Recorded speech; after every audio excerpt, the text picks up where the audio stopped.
तुमच्या मित्र पक्षाला एकही जागा मिळणार नाही, तुम्ही युतीत आहात ना. गेल्या वेळेस तुम्ही पाहिलं चुकून 2 जागा आल्या होत्या निवडून, आणि 2 जागा निवडून आल्यानंतर त्यांनी कधी मिटिंगमध्येही आलं नाही, काही कामही केलं नाही. तर लोकांमध्ये तितकी भावना निश्चित आहे का आता यावेळेस एकदम चुपडा साफ.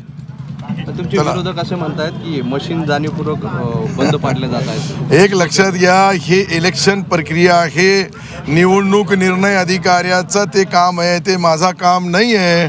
आणि याच्यावर तीच परिस्थिती इथलचा सत्ताधारी मधला आमचा पार्टनर बोलत असेल, याचा अर्थ तुम्ही समजून घ्या की त्यांच्या पायाखालची वाळू सरकलेली आहे. पैसे वाटण्याचा देखील आरोप होतो. हे आरोप काय पहिल्यांदा होऊ लागलं, प्रत्येक वेळेस होतो ते. आणि ह्या वेळेस याचे परिणाम निश्चित तुम्हाला दिसतील.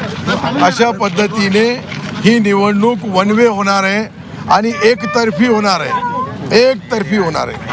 शिंदे साहेबांचा प्रश्न आहे की शिंदे साहेब जेव्हा सिंधुदुर्गमध्ये गेले होते त्यावेळेस पैशाचा बॅगा घेऊन आले होते, असं वैभव नाईक म्हणले. आता वैभव नाईक काय बोलले मी ते काही पाहिलं नाही, परंतु मी तुम्हाला जे सांगू लागलो, ही जी राजकीय परिस्थिती ज्या वेळेस निर्माण झाली त्याच्यानंतर विधानसभेची निवडणूक झाली आणि उद्धव साहेबांच्या पेक्षाही जास्त जागा आमचे नेते आदरणीय एकनाथरावजी शिंदे साहेबांनी 60 जागा निवडून आणल्या.